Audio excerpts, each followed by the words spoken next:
ఈరోజు మనం విద్యార్థులకు ఎఫ్ఎల్ఎస్ శాంపిల్ క్వశ్చన్స్లో పేపర్స్ ప్రాక్టీస్ చేస్తున్నాం. ఆ పేపర్స్లో భాగంగా ఇక్కడ మనకి ఒక చిత్రాన్ని ఇచ్చారు. ఆ చిత్రంలో 3 వాక్యాలు వాళ్ళకి రాసుకుని రావాలి అని ఎగ్జామినేషన్లో ఒక మోడల్ క్వశ్చన్ ఉంది.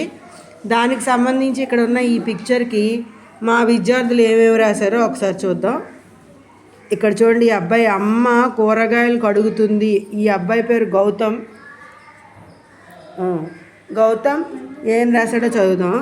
అమ్మ కూరగాయలు కడుగుతుంది అని రాశాడు.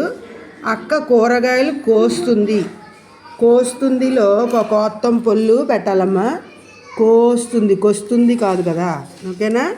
తర్వాత వంటగదిలో ఫ్రిడ్జ్ ఉంది. ఈ అబ్బాయి ఫ్రిడ్జ్ అనే దాన్ని కొద్దిగా తప్పుగా రాశారు. దాన్ని మనం ఇక్కడ సరిచేసి రాస్తున్నాం. ఫ్రిడ్జ్, ఓకేనా. ఫ్రిడ్జ్ యాక్చువల్గా ఫ్రిడ్జ్ ఎలా రాస్తారంటే మనం చదువుతున్నట్టు కాకుండా యాక్చువల్గా దీనికి ఫ్రిడ్జ్ ఇలా రావాలి. దా కింద జావత్తు, లేదంటే కనీసం చదివినప్పుడు రాసేట్టు ఫ్రిడ్జ్ అని చెప్పి ఈ విధంగా అయినా నువ్వు రాయాలి. గుడ్. తిను ఐశ్వర్య ఇప్పుడు ఏం రాసిందో మనం చూద్దాం. ఐశ్వర్య రాసిన బుక్లో ఏమున్నాయంటే నోట్స్లో ఈ బొమ్మకు సంబంధించి ఈ రకంగా రాసింది ఆ అమ్మాయి. పాప కూరగాయలు కోస్తుంది, అమ్మ కూరగాయలు కడుగుతుంది, వంటగదిలో కూరగాయలు ఉన్నాయి. తను రాసిన వాటిలో ఏ విధమైన తప్పులు లేవు. Very good Aishwarya. ఇప్పుడు మనం ఆకాష్ నోట్స్ చూద్దాం. ఆకాష్ ఏం రాశాడో చదువుదాం. పాప కూరగాయలు కోస్తుంది, అమ్మ కూరగాయలు కడుగుతుంది, అమ్మ వంట చేస్తుంది. యాక్చువల్గా ఇక్కడ అమ్మ వంట చేస్తుంది అని లేదు, కానీ ఈ అబ్బాయి అమ్మ వంట చేస్తుందని కూడా రాశాడు. Very good. ఇంకా నువ్వు ఇక్కడ ఉన్న సామాన్లు కూడా రాయొచ్చు, ఓకేనా. Very good. వెళ్ళు. మోహిత్ రాశాడు. ఇది మోహిత్ ఇక్కడ వంటగదిలో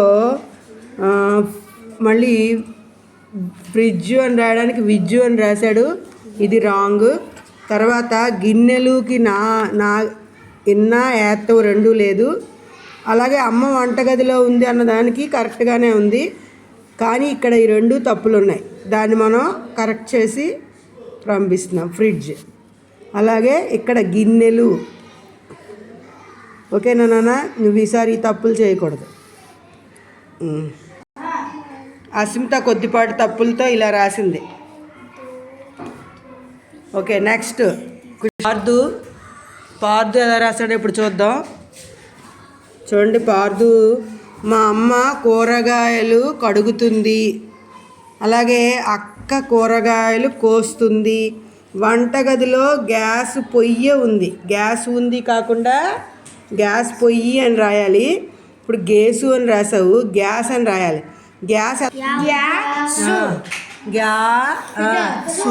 గ్యాసు చూపించు. పొయ్యి రాయి. పొయ్యి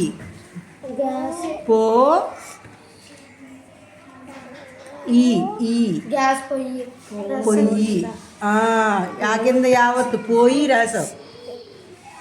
పొయ్యి కదా అంటాము. నువ్వు పొయ్యి వెయ్యి చెయ్యి రాసుకున్నావా లేదా? అలా రాయాలి. Okay, good.